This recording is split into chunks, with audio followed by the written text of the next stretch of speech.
Okay, I want to thank everyone for coming out today. It's glad to see such a great level of interest in immigration, especially here in Newfoundland and Labrador. And I have a very important announcement to make. The Jays are leading 2-0 against Texas. It's interesting to note the similar parallels that Jean talked about that we also are experiencing here in Newfoundland, although certainly not on the same scale.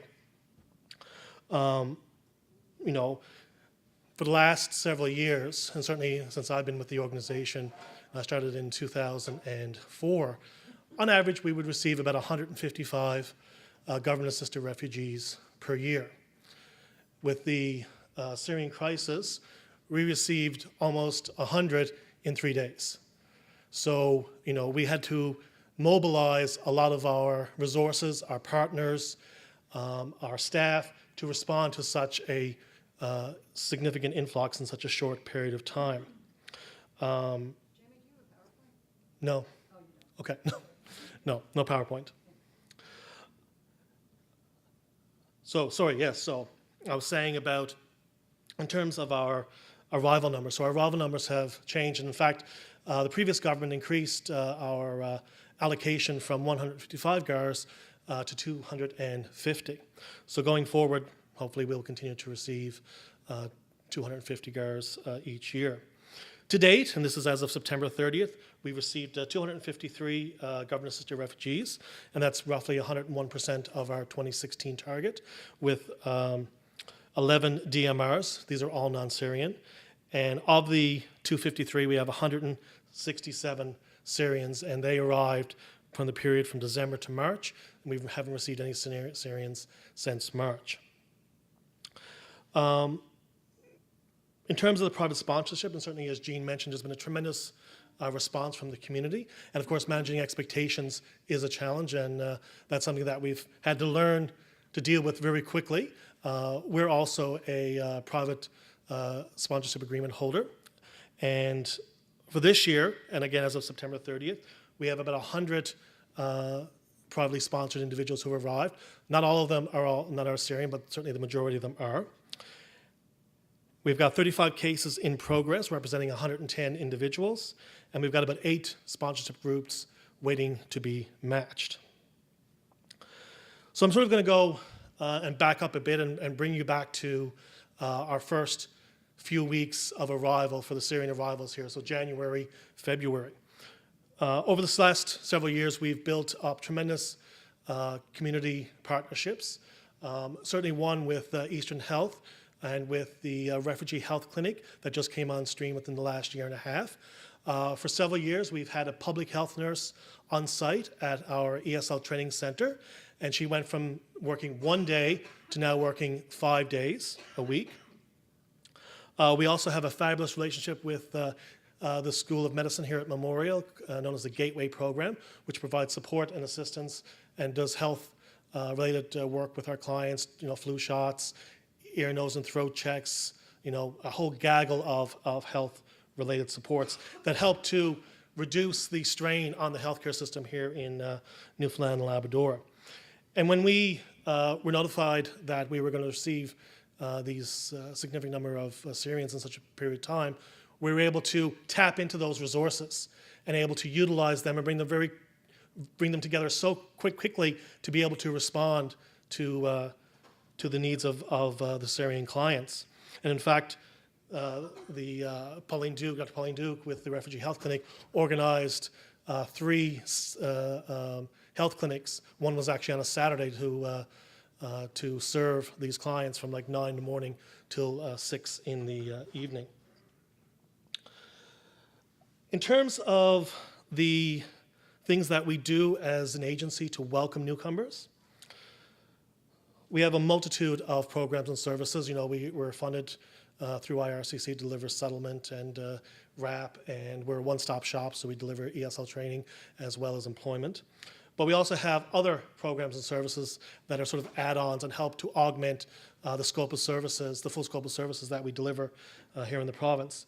One of my favorite ones is the Multicultural Sports Day, and that's an event we hold every summer, and we bring together, it's open to the public and the community, and we bring together all our clients, and we host, it goes from like 9 in the morning to 2 or 3 in the afternoon, and they come together and they play, sack race, soccer, a whole gaggle of sports to sort of help integrate and bring together not only the refugee community in our city, but also the broader community as well.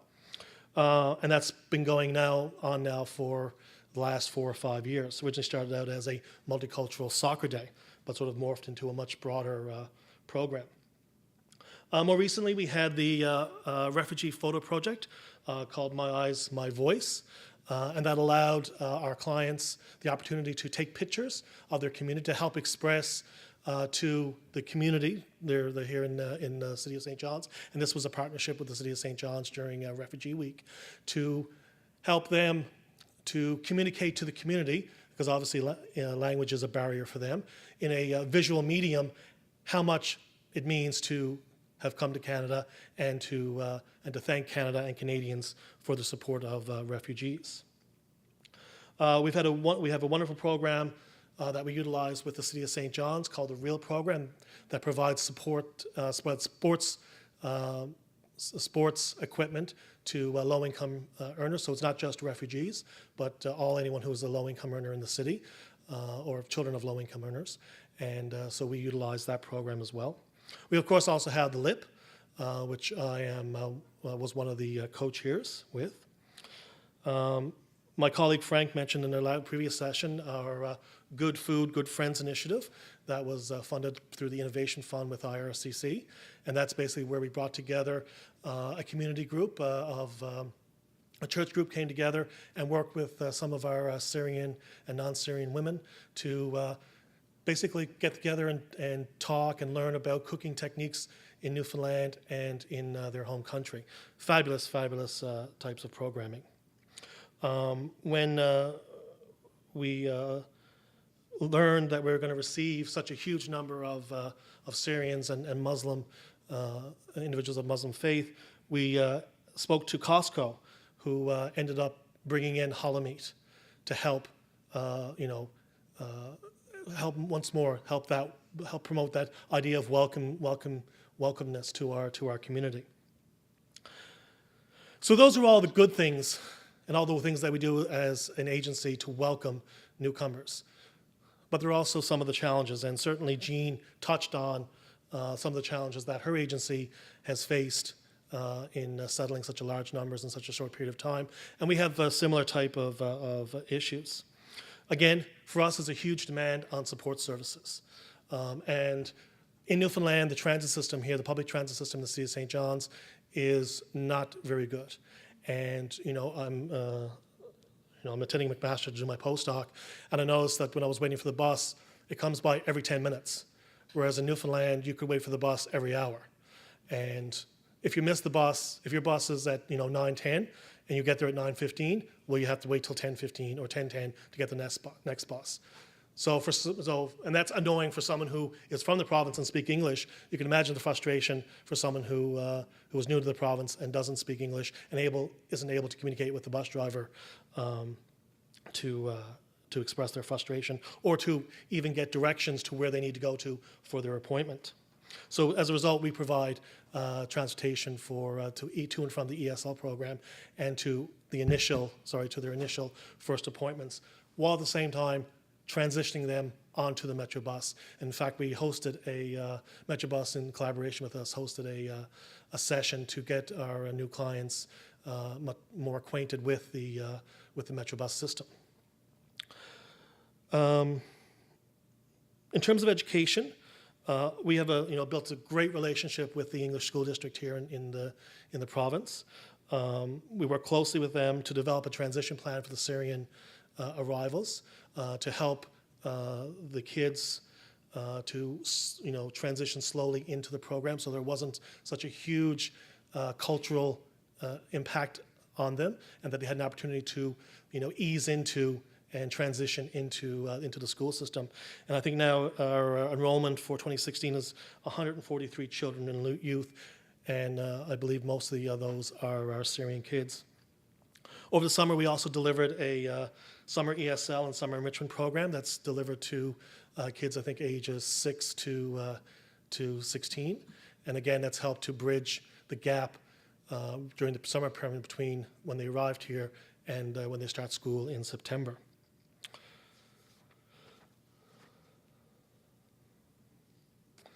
Health for us, and certainly for our clients, and certainly for the Syrian population, remains a big issue for us.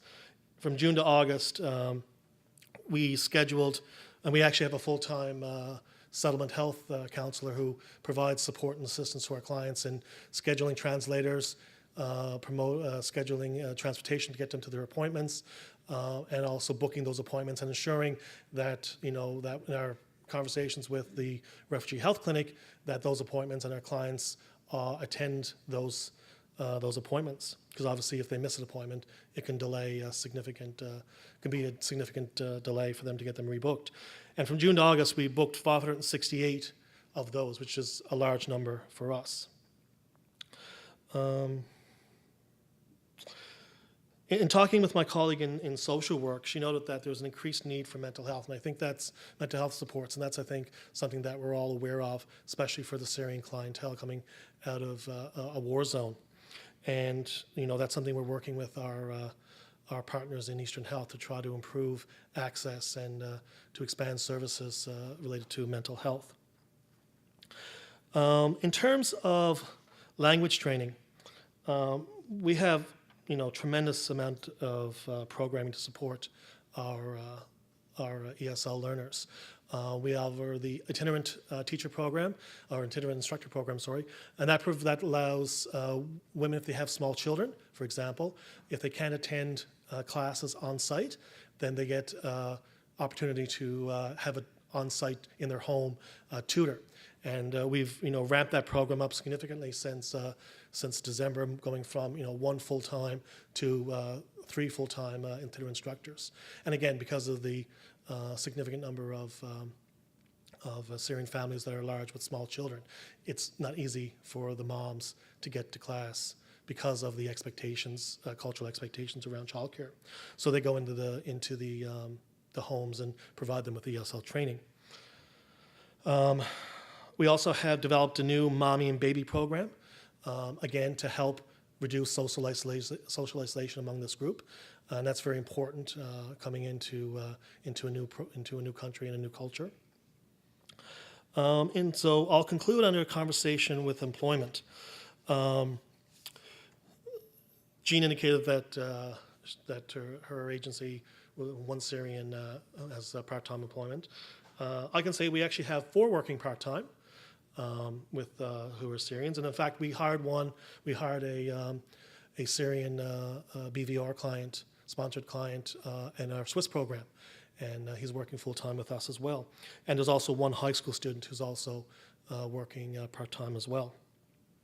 And we have this really cool project, the Bell Island Project, which is a partnership with ourselves, with the Harris Center, with the municipalities of Newfoundland and Labrador, with the town of Wabana on Bell Island, and also with the Office of Immigration and Multiculturalism. And I think I'm missing one more partner. Sorry? Manal, yes, the Muslim Association of Newfoundland and Labrador. And basically, it's to tap into the expertise of our Syrian arrivals. And a lot of them have a lot of farming experience. And they talked about earlier today about one of the comments about food security. And so we're working with our partners to help promote the potential of a farming project on Bell Island to help address some of those issues and to, of course, provide stable employment for these Syrian farmers, and of course, which have the added benefit of hopefully promoting retention. I think that's everything for me. Okay. Thank you very much.